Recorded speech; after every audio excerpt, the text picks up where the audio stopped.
Hello guys வணக்கம். எல்லாரும் எப்படி இருக்கீங்க? இந்த வீடியோ மூலமா ரொம்ப நாள் கழிச்சு நான் உங்ககிட்ட பேசுறேன். ஸோ லாஸ்ட்டா நடந்த குரூப் 4 அண்ட் குரூப் 2 எல்லாரும் எப்படி பண்ணீங்க அப்படின்னு சொல்லுங்க.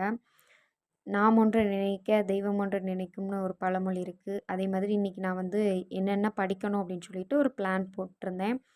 ஆனா அதுக்கு ஆப்போசிட்டா வந்துட்டு வேற டாபிக் எடுத்து வேற இது படிச்சுட்டு இருந்தேன்.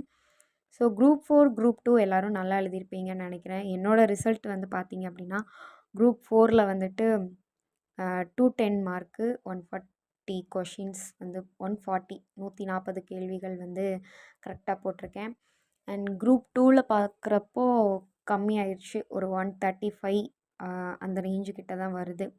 ஸோ நெக்ஸ்ட் இயர் குரூப் 4, 2க்காக தான் 1 1க்காக தான் அப்படி நம்ம ப்ரிப்பேர் பண்ணிக்கிட்டு இருக்கோம். ஸோ ரொம்ப நாள் ஆச்சு. டச் விட்டுறக்கூடாதுன்னு சொல்லிட்டு டெய்லி கொஞ்சம் கொஞ்சம் நேரம் டைம் கிடைக்கும்போது உட்காந்து ஜியாகிரஃபி, ஹிஸ்ட்ரி அந்த மாதிரி எக்கனாமி போய்க்கிட்டு இருந்துச்சு. இன்றைக்கி வந்து எக்கனாமியும் ஹிஸ்ட்ரியும் படிக்க வேண்டியது. ஆனால் பாலிட்டி எடுத்து ஒரு டாபிக் முடிக்கலாம் அப்படின்னு சொல்லிட்டு ஃபஸ்ட்டு அந்த இந்திய அரசியலமைப்பு அப்படின்னு சொல்லியிருந்தேன். அந்த டாப்பிக்லேருந்து என்னென்ன வேர் டு ஸ்டடி கொடுத்துருக்காங்களோ அது எல்லாமே முடிச்சுட்டு கம்ப்ளீட் பண்ணிவிட்டு அடுத்து எக்கனாமிக்ஸ் வந்து படிக்க ஆரம்பிச்சிட்டேன். 12th ஃபஸ்ட் லெசன் தான் இன்றைக்கி நான் படித்தேன்.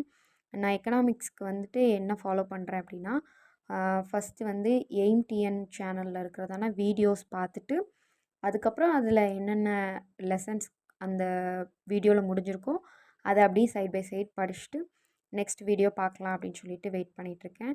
அண்ட் பாலிட்டி வந்து நான் இன்றைக்கி இந்திய அரசியலமைப்புன்ற அந்த டாபிக் ஸ்கூல் புக்கையும் முடிச்சாச்சு. அண்டு பிரகதீஷ் பப்ளிகேஷன் புக் அதையும் நான் முடிச்சுட்டேன். அதை அட்டாச் பண்ண நான் மறந்துட்டேன். அப்புறம் லீடரில் வந்துட்டு சரோஜினி நாயுடு மேடம் படிச்சுட்டு, அடுத்து திருக்குறளில் பெரியாரை துணைக்கோடல் அந்த அதிகாரம் இன்றைக்கி ஃபுல்லாக படித்து டேவை வந்து எண்ட்